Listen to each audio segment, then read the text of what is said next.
के वर्ड के मीनिंग से ही समझते हैं। इसमें दो वर्ड है, लीगल और पर्सनैलिटी।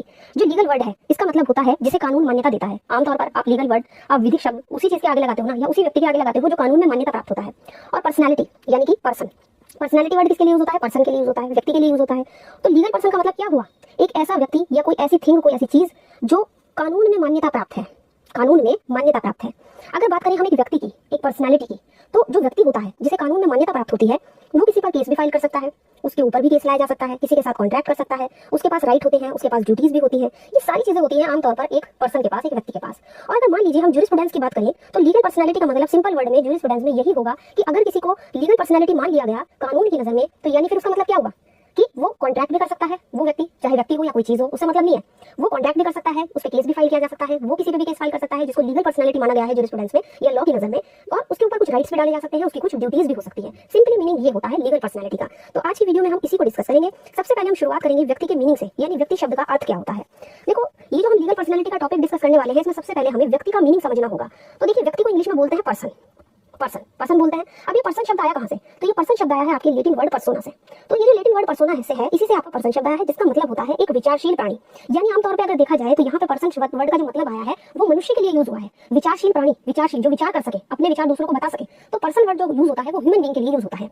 अब व्यक्ति होते कितने प्रकार के हैं? देखिए, आमतौर पर व्यक्ति यानी कि पर्सन जो होते हैं वो दो काइंड के होते हैं, दो प्रकार होते हैं। इनके पहला है प्राकृतिक यानी कि नेचुरल, और दूसरा है विधिक यानी कि लीगल। अब अगर प्राकृतिक व्यक्ति की बात करें तो इसमें तो सारे आपके ह्यूमन बीइंग्स आ जाएंगे, सारे मनुष्य आ जाएंगे, जिसमें आपके महिलाएं, पुरुष, बच्चे, ह्यूमन बीइंग्स में यही आते हैं। विधिक व्यक्ति की अगर बात करें तो इसका मतलब इसमें आपके ह्यूमन बीइंग्स भी आते हैं और ऐसी चीजें भी आ जाती हैं, ऐसी थिंग्स आ जाती हैं जिन्हें कानून में व्यक्ति की मान्यता दी गई है। अब इसमें कौन कौन आ सकता है आपका? इसमें आ सकता है आपकी मूर्ति, मूर्ति यानी कि आइडल, आपका निगम आ सकता है, कॉर्पोरेशन, कॉर्पोरेशन को भी कानूनन विधिक व्यक्ति माना जाता है, इसीलिए तो आप कॉर्पोरेशन पे केस भी फाइल कर सकते हो, वो भी केस फाइल कर सकता है, कॉर्पोरेशन किसी के साथ कॉन्ट्रैक्ट भी कर सकती है। तो ये सब चीजें, या फिर मान लीजिए क्लब है ना, कुछ ऐसी ही चीजें जिनको कानून में मान्यता प्राप्त हुई है एज अ लीगली। तो अगर किसी को कानून में विधिक व्यक्ति माना गया है तो वो सारे काम कर सकता है जो एक आम आदमी या एक पर्सन कर सकता है, जैसे कि एक नेचुरल व्यक्ति, जैसे कि ह्यूमन बीइंग्स कर सकता है। इतना समझने के बाद कि व्यक्ति कितने प्रकार के होते हैं, अब बात करते हैं डेफिनेशन की। अब सामान्य ने सिंपली डिफाइन किया है कि आप किसको कहोगे, आप लीगल पर्सन किसको कहोगे। तो सामान्य के हिसाब से जिसे कानून के द्वारा कुछ अधिकार या कुछ कर्तव्य के भार को, मतलब कर्तव्य और भार जिसके ऊपर आप डाल सकते हो, जो उसके भार को सहन करने के योग्य समझता है कानून, जिसे उसे ही हम लीगल पर्सन कहते हैं। जैसे कानून ये समझता है कि एक निगम है, एक कॉर्पोरेशन है, अब कॉर्पोरेशन पे आप अगर कुछ राइट, कुछ ड्यूटीज डाल दो तो वो उसको फॉलो करेगा। कॉर्पोरेशन खुद तो सारा काम करता नहीं, उसके जितने भी उसके कॉर्पोरेशन में मेंबर्स होते हैं, आदमी होते हैं, वही तो मिलकर कॉर्पोरेशन को चलाते हैं। जैसे लाइफ इंश्योरेंस कॉर्पोरेशन है ना, भारत जीवन बीमा निगम, तो ये क्या है? ये कॉर्पोरेशन है। अब इस नाम से जो ये सब काम कर रहे हैं, तो उसके जितने भी सदस्य होंगे, जो भी उसमें काम कर रहे होंगे कॉर्पोरेशन, वही तो उसको मिलकर चला रहे हैं। तो इसमें यहाँ पर कहने का मतलब यही है कि जिसे कानून अधिकार और कर्तव्य के भार को सहन करने के योग्य समझता है, उसे ही कहते हैं विधिक व्यक्ति। अगर बात करें ग्रे की, एक और जूरिस्ट थे जिन्होंने विधिक व्यक्ति यानी लीगल पर्सन को डिफाइन करने की कोशिश की है। ये कहते हैं विधिक व्यक्ति एक ऐसी इकाई होती है, एक ऐसी एंटिटी होती है जिसको अधिकार और कर्तव्य दिए जा सके। सिंपली इन्होंने भी यही बात की है कि जिसको आप अधिकार और कर्तव्य दे सको, जिसके ऊपर आप कुछ राइट और कुछ ड्यूटीज डाल सको, उसे बोलते हैं हम विधिक व्यक्ति। यहाँ तक समझने के बाद किसी पर अधिकार और कर्तव्य डाल सकते हो। अब ये विधिक व्यक्ति तो क्या है, लीगल पर्सनैलिटी क्या है? लीगल पर्सन तो हमने चलो जिस पर कानून कुछ अधिकार डालता है, कुछ कर्तव्य डालता है, उसको लीगल पर्सन कहते हैं। बट व्यक्तित्व का मतलब क्या होता है? तो अगर विधिक व्यक्ति को हम सिंपली समझे व्यक्तित्व को, तो ये कानून की रचना होती है, it is a creation of law. तो ये कानून की रचना है, विधि के द्वारा जिसे व्यक्तित्व दिया जाएगा वही व्यक्ति माना जाएगा, यानी कानून में जिसको व्यक्ति के रूप में मान्यता मिलेगी वही होगा लीगल पर्सनैलिटी, विधिक व्यक्ति। अब हम एक एक करके इन पॉइंट को डिस्कस करेंगे। जैसे एग्जाम में बहुत ज्यादा यहाँ से क्वेश्चन आ जाता है कि क्या एक एनिमल को आप लीगल पर्सन कहोगे, तो इसको थोड़ा सा समझ लेते हैं। दरअसल एंशिएंट टाइम में, जब प्राचीन काल था, तो उसमें जो एनिमल्स होते थे, जो जानवर होते थे, उन पर कुछ लीगल ड्यूटीज डाली जाती थी, उनको बाध्य किया जाता था। फिर धीरे धीरे जब मेडाइवल पीरियड आया, जब मध्य युग आया, तो वहां भी उनके ऊपर मुकदमे चलाए जाते थे। बहुत सारे एग्जाम्पल हमें मिलते हैं जब हम कंसेप्ट को इसको पढ़ते हैं कि पहले टाइम में किस तरीके से जो एनिमल्स होते थे उनके ऊपर भी केस फाइल किए जाते थे। ठीक इसी तरह जैसे कि मनुष्य के ऊपर। लेकिन जैसे जैसे मॉडर्न टाइम आया तो जो एनिमल्स हैं ना तो वो वास्तविक व्यक्ति ही माने जाते हैं और ना ही लीगल व्यक्ति। तो अगर हम बात करें एनिमल की लीगल पर्सनैलिटी का कि क्या ये विधिक व्यक्ति है या नहीं, तो इसका आंसर है नहीं, क्योंकि ना तो आप इन पे कुछ ड्यूटीज डाल सकते हो, ना ही आप इनको कुछ राइट्स दे सकते हो। तो इसलिए इनको आप लीगल पर्सनैलिटी की कैटेगरी में नहीं रखते हो। इसके बाद आता है आपका डेड पर्सन।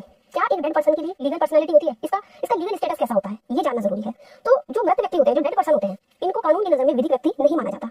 इनकी डेथ के साथ ही इनके सारे जो क्योंकि अस्तित्व, सारे राइट, सारी ड्यूटीज सब खत्म हो जाते हैं। तो ना तो आप इन पर कुछ राइट्स डाल सकते हो, ना आप इनको कुछ ड्यूटीज दे सकते हो। लेकिन कुछ जूरिस्ट ऐसे भी हैं जो कहते हैं कि नहीं, जो डेड पर्सन होते हैं उनका एक लिमिटेड उनकी पर्सनैलिटी होती है, क्योंकि मरने के बाद भी जो लॉ है उनके संबंध में कुछ बातों में हस्तक्षेप करता है। जैसे कि मान लीजिए कोई किसी व्यक्ति की डेथ हो जाए तो उसकी जो प्रॉपर्टी है, उसकी उसकी लीगल हायर पे जाती है। अगर वो कोई वसीयत करके मरा है तो कानून के द्वारा ही तो वो वसीयत लागू होगी। इसी तरीके से कुछ जूरिस्ट का ये भी कहना है कि जो कानून है, जो लॉ है, वो डेड पर्सन के भी सम्मान की रक्षा करता है ना, उसकी जो भी रेपुटेशन थी उसकी रक्षा करता है। तो इस तरीके से अगर हम सिंपली एक लाइन में पढ़े तो डेड पर्सन को आप लीगल पर्सन नहीं मानोगे। कई बार एग्जाम्पल में इन 4 पॉइंट से लेके क्वेश्चन आते हुए देखा मैंने, बहुत ज्यादा आता है, तो इसलिए हम ये सारे पॉइंट पे डिस्कस कर रहे हैं। नेक्स्ट आता है एक अनबॉर्न पर्सन, यानी कि एक ऐसा व्यक्ति जो भी पैदा नहीं हुआ है, एक ऐसा बच्चा। तो क्या अनबॉर्न पर्सन की विधिक स्थिति होती है, उसका क्या लीगल स्टेटस है? तो अगर हम लीगली बात करें तो अनबॉर्न पर्सन को पर्सन मानना है तो उसका जिंदा पैदा होना जरूरी है, मतलब बच्चा पैदा हुआ हो तो जीवित पैदा हुआ हो एज अ पर्सन, तब उसको पर्सन माना जाएगा। एक अजन्मे व्यक्ति का कानूनी व्यक्तित्व तो होता है ऐसा माना जाता है लॉ में, और वो अधिकार भी रखता है। उसका जो लीगल स्टेटस है, उसकी जो विधिक स्थिति है, वो इस बात पर निर्भर करती है कि वो जीवित पैदा होना चाहिए, यानी कि वो जिंदा पैदा हुआ हो, है ना। अब इंडिया की अगर हम बात करें तो इंडिया में जो बच्चा अजन्मा होता है उसको विधिक व्यक्ति माना जाता है। इसीलिए तो आप आईपीसी में देखोगे तो जितने भी आपके गर्भपात से संबंधित अपराध हैं वो अलग से रखे गए हैं। और एक अजन्मे बच्चे के फायदे के लिए अगर आप टीपीए में जाओगे, ट्रांसफर ऑफ प्रॉपर्टी एक्ट में, तो वहाँ पे जो सेक्शन 13 है, सेक्शन 13 में बताया गया है कि उसको भी प्रॉपर्टी का ट्रांसफर किया जा सकता है एक अजन्मे व्यक्ति को। इसके बाद यहाँ पर देखिए तो अभी तक हमने 2 पॉइंट डिस्कस किए, डेड पर्सन और एनिमल्स को तो माना नहीं जाता कि इनका कोई लीगल स्टेटस होता है, ये तो विधिक व्यक्ति की कैटेगरी में नहीं आएंगे, बट अजन्मे व्यक्ति को विधिक व्यक्ति की कैटेगरी में रखा जाता है। बात कर लेते हैं आइडल यानी कि मूर्ति की। अगर बात करें आइडल यानी कि मूर्ति की विधिक स्थिति की, तो इस पे क्वेश्चन सबसे ज्यादा आते हैं एग्जाम में। यहाँ पर मूर्ति यानी कि आइडल को, जो आइडल होती है, मूर्ति होती है, उसको विधिक व्यक्ति माना गया है कानून की नजर में। मंदिरों में जो स्थापित होती है देवी देवताओं की मूर्तियां, उनको कानून की नजर में विधिक स्थिति प्राप्त होती है। इनके बारे में कहा जाता है कि अधिकार और कर्तव्य धारण करने के योग्य समझे जाते हैं। अब यहाँ पर हमें एक केस देखना होगा, प्रेमनाथ मलिक, बहुत ज्यादा आता है एग्जाम में, प्रेमनाथ मलिक वर्सेस प्रगुम्मन कुमार मलिक। केस का नाम थोड़ा लंबा है, 1925 का केस है। इस केस में मूर्ति को विधिक व्यक्ति यानी लीगल पर्सन माना गया था। तो इन दो को लीगल पर्सन माना जाता है और एनिमल और डेड पर्सन को लीगल पर्सन नहीं माना जाता। अब बात करते हैं कॉर्पोरेशन की क्या स्थिति है लॉ में। तो कॉर्पोरेशन होता क्या है, पहले तो ये बताइए। कॉर्पोरेशन होता है व्यक्तियों का समूह, जहां पर ग्रुप ऑफ पीपल मिलकर काम करता है, उसको बोला जाता है कॉर्पोरेशन आम भाषा में। अगर हम इंडियन या इंग्लिश लॉ दोनों की बात करें तो दोनों में इसको मान्यता प्राप्त है। अब कॉर्पोरेशन होते हैं 2 टाइप्स के, 2 भागों में बांटा जाता है कॉर्पोरेशन को। एक होता है एकल और दूसरा होता है समष्टि। जो एकल निगम होता है, इसका मतलब होता है कि जब उसमें वो केवल एक ही व्यक्ति से मिलकर बनता है तो उसे बोलते हैं एकल निगम। एक ही व्यक्ति होता है, वो इसको चलाता है। जैसे कि आप अगर एग्जांपल के तौर पर ले, पोस्ट मास्टर जनरल, युद्ध के राज्य सचिव और आपका शिक्षा मंत्री, ये कुछ एकल निगम के उदाहरण हैं। अगर बात करें समष्टि निगम की, तो जब एक ही समय में इकट्ठा हुए लोगों का ग्रुप होता है जो किसी विशेष उद्देश्य की पूर्ति के लिए बनाया जाता है, उसे बोलते हैं समष्टि निगम, और आपस में वो इकट्ठा होते हैं ताकि हम अपने उसे विशेष पर्पस को पूरा कर सके। इनका जो अस्तित्व होता है वो शाश्वत होता है, कानूनी रूप से ये संपत्ति को खरीद भी सकते हैं, बेच भी सकते हैं, समझौता भी कर सकते हैं, तो इस तरीके से सीमित। अब इसके एग्जाम्पल क्या हो सकते हैं, जैसे कि आपका एलआईसी इसके अंदर आ सकता है, बहुत सारे लोग हैं मिलकर चला रहे हैं। आपका RBI, reserve bank of India, ठीक, या आपका और कोई भी निगम हो सकता है, आपका नगर निगम भी इसके अंदर आ सकता है, नगर निगम।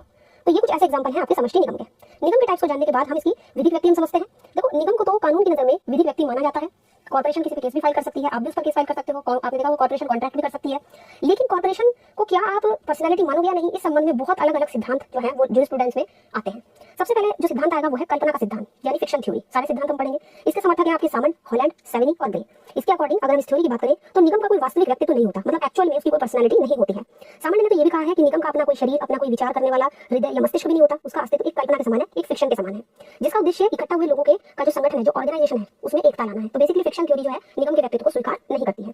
नेक्स्ट थ्योरी है आपकी रियायत का सिद्धांत यानी कंसेशन थ्योरी। इसके समर्थकों में सेवेनी, डाइसी, सामंत। इनके अकॉर्डिंग राज्य के द्वारा ही निगम को व्यक्तित्व दिया जाता है, स्टेट ही उसे मान्यता देता है, स्टेट जब चाहे अपनी इच्छा के अनुसार उसको वापस भी ले सकता है और निगम के अस्तित्व को कभी भी खत्म कर सकता है। तो ये वाला जो सिद्धांत है, ये वाली जो थ्योरी है, पूरा का पूरा निगम का पर्सनैलिटी को, उसके व्यक्तित्व को बेस बताती है स्टेट पर। स्टेट ही उसको देता है और स्टेट ही उसकी पर्सनैलिटी को ले भी सकता है। नेक्स्ट आता है आपका रियलिस्टिक थ्योरी यानी यथार्थवादी सिद्धांत। इसमें है आपके समर्थक ग्रियके, पोलक और मैटलैंड। इस थ्योरी के अकॉर्डिंग एक समूह के पास वास्तविक इच्छा, रियल में एक विल, एक दिमाग और एक शक्ति होती है एक समूह के पास। एक कॉर्पोरेशन में सारी विशेषताएं होती है। कॉर्पोरेशन अपने सभी काम को अपने माइंड का यूज करके, अपनी पावर का यूज करके अच्छे से कर सकता है, जैसे कि एक नेचुरल व्यक्ति कर सकता है। ह्यूमन बीइंग जिस तरीके से अपने माइंडसेट का यूज करके, अपने विचारों का यूज करके अपने सारे एक्ट को पूरा करते हैं, इसी तरीके से कॉर्पोरेशन भी कर सकता है। तो रियलिस्ट थ्योरी कॉर्पोरेशन की विधिक व्यक्ति के रूप में मान्यता देती है और कहती है कि विधिक व्यक्ति ऐसे ही होता है जैसे कि मनुष्य, जैसे कि ह्यूमन बीइंग। नेक्स्ट आती है ब्रैकेट थ्योरी यानी कोष्टक का सिद्धांत। इसके समर्थक कौन थे? कैल्सन और एहरिंग। कैल्सन आपके एनालिटिकल स्कूल के जूरिस्ट हैं। इनका ये कहना है इस थ्योरी का कि निगम के सदस्य और उसके द्वारा बनाए गए जो रूल्स होते हैं, उनमें एक तरह का पर्दा होता है, उसे हटाने पर ही आपको उसकी रियल स्थिति का पता चलता है। और अगर बात करें एहरिंग की, तो वो कहते हैं कि केवल निगम के सदस्य ही वास्तव में व्यक्ति हैं, तो ये भी उसके विधिक व्यक्तित्व को मान्यता देती है। नेक्स्ट आती है प्रयोजन का सिद्धांत यानी पर्पस थ्योरी। पर्पस थ्योरी के समर्थक सबसे बड़े हैं जर्मन के विधिशास्त्री यानी जर्मन के जूरिस्ट ब्रिज और बार्कर और ब्रिज। ये इस थ्योरी को मान्यता देते हैं और इस सिद्धांत के अकॉर्डिंग अगर आप किसी निर्जीव वस्तु को व्यक्तित्व नहीं सौंपा जा सकता, मतलब ये कॉर्पोरेशन को निर्जीव व्यक्ति मानते हैं एक निगम को और कहते हैं कि आप उसे पर्सनैलिटी नहीं दे सकते। निगम में कोई भी राइट्स या ड्यूटी को धारण करने की शक्ति नहीं होती है। इनको केवल कुछ उद्देश्य के लिए ही आप व्यक्ति मान सकते हो और ये सिद्धांत इसी बात पर जोर देता है। ये कहता है कि विधिक व्यक्ति कोई व्यक्ति नहीं है। कैल्सन की थ्योरी की अगर बात करें तो इन्होंने प्राकृतिक और विधिक व्यक्ति के बीच में कुछ डिफरेंस बताया है और इसको इन्होंने स्वीकार नहीं किया। इन्होंने कहा है कि नेचुरल व्यक्ति और लीगल व्यक्ति के बीच कोई अंतर नहीं होता और इसी के अकॉर्डिंग जो पर्सनैलिटी होती है वो हमेशा कानून का विषय होती है और कोई भी इकाई जो अधिकार और कर्तव्य धारण करती है वो कानून की नजर में एक व्यक्ति है। तो इस तरीके से अलग अलग थ्योरी अलग अलग अपने सिद्धांत रखती है, अलग अलग चीजों की बातें करती है। यहाँ पर हमने सारे पॉइंट लीगल व्यक्तित्व से रिलेटेड डिस्कस किए हैं। आई होप आज की वीडियो में आपको ये जो कंफ्यूजन थे, ये जो टॉपिक था, ये बिल्कुल क्लियर हो चुका होगा और यहाँ पे जितने भी पॉइंट हमने डिस्कस किए हैं ये सब एग्जाम के लिहाज से बहुत ही इंपॉर्टेंट पॉइंट्स थे। तो आई होप आज का वीडियो आपको पसंद आया होगा। वीडियो अगर पसंद आया है तो वीडियो को लाइक कर दीजिए, ज्यादा से ज्यादा शेयर कीजिए और अगर चैनल पे नए हैं तो चैनल को सब्सक्राइब कर लीजिए।